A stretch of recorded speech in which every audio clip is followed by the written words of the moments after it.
જય અંબેમાં મિત્રો આજના વિડીયોની અંદર તમારું એકવાર ફરીથી સ્વાગત છે। અને મિત્રો આપણે આજે ઘરેથી નીકળ્યા ચોથો દિવસ છે અને ચોથા દિવસ સવારે આપણે 11 સાડા 11 વાગે આપણે નાના અંબાજી ખેડબ્રહ્મા પહોંચી ગયા છે। આપણે સાંજે ઈડરમાં રોકાયા હતા અને મિત્રો અહીં આવીને આપણે ફ્રેશ થઈ ગયા છે નહીં ભાઈ। અને મિત્રો અહીંયા ભક્તો ઘણા બધા નાહવા માટે પણ નાય છે અને આજુબાજુ ફૂલ ટ્રાફિક છે। કેમ કે મિત્રો અંબાજી જવાનું મા અંબાની ભક્તિમાં ભક્તો એટલા લીન છે કે ના પૂછો વાત। ઘણા બધા ભક્તો ચાલતા આવે છે, ઘણા બધા રથ લઈને આવે છે, બીજા સોંગ સાથે આવે છે અને મિત્રો ઘણા બધા ગાડીઓ લઈને આવે છે। મિત્રો આપણે અહીંયા તમે જોઈ શકો છો કે આ એક નદી છે અને અહીંયા આપણે નાહી અને ફ્રેશ થઈ ગયા છીએ। તો મિત્રો હવે આપણે 10 થી 15 મિનિટની અંદર આપણા સંઘ સાથે મા અંબાના દર્શન કરવા ખેડબ્રહ્મા મંદિરે પહોંચી જશું। તો વ્લોગને એન્ડ સુધી જરૂર જોજો। વ્લોગ પસંદ આવતો હોય તો આપણી ચેનલને સબસ્ક્રાઈબ કરી લો અને આવા જ વ્લોગ જોવા માગતા હોય તો લાઇક અને આપણી ચેનલને સબસ્ક્રાઈબ કરી લો। અને અહીંયા તમે જોઈ શકો છો આજુબાજુનો નજારો। અહીંયા ઘણા બધા ભક્તો નાય છે। અહીંયા તમને હું નદી પણ બતાવી જાઉં। આ નદીમાં ઠંડુ પાણી આવે છે ને તો પણ ભક્તો નાહવા માટે ઘણા ઉમટી પડ્યા છે। તમે જોઈ શકો છો આજુબાજુનો નજારો। અહીંયા એક નાનો પુલ છે નીચે અને અહીંયા આગળ મોટો છે। મિત્રો એ પુલ પર રહીને આપણે અહીંયા નીચે આવ્યા હતા। તમે અહીંયા જોઈ શકો છો આજુબાજુનો નજારો। અને મિત્રો આપણે નાહીને ફ્રેશ થઈ ગયા છે। હવે આપણે આપણી ગાડીમાં થેલા બેલા મૂકી અને આપણે મા અંબાના દર્શન કરવા માટે મંદિરે પહોંચી જશું 10 થી 15 મિનિટમાં। તો વ્લોગને એન્ડ સુધી જરૂરથી નિહાળજો અને કોમેન્ટમાં એકવાર જરૂરથી લખી દેજો જય અંબે, મારી અંબે, જય જય અંબે।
ખેડબ્રહ્મા તમે અહીંયા જોઈ શકો છો આજુબાજુ।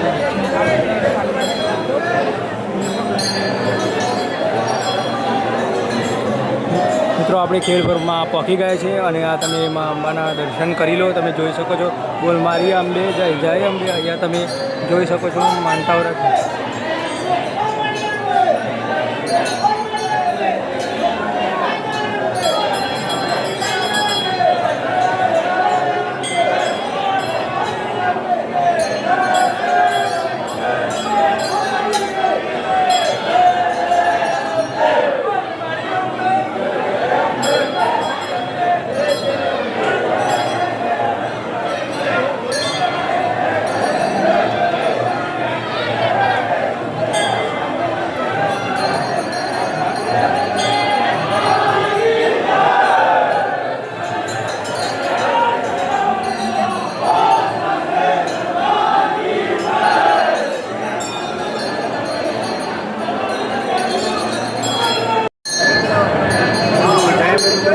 આપણે પહોંચી ગયા છીએ ખેડબ્રહ્મા અને મિત્રો બધા દર્શન કરી અને આવી ગયા છીએ। અહીંયા તમે માહોલ પણ જોઈ શકો છો। મા અંબાના ભક્તો કેટલા ખુશ છે અને ચાલતા ચાલતા ભક્તો જે મા અંબાના દર્શન કરવા ખેડબ્રહ્મા સુધી તો આવી ગયા છે।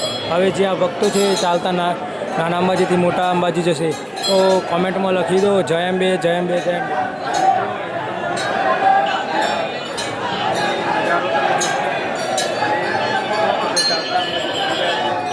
આપણી યાત્રાનો ચોથો દિવસ છે. અહીંયા તમે જોઈ શકો છો ભક્તો તલ્લીન છે. માની ભક્તિમાં ભક્તો બહુ તલ્લીન છે, તમે જોઈ શકો છો.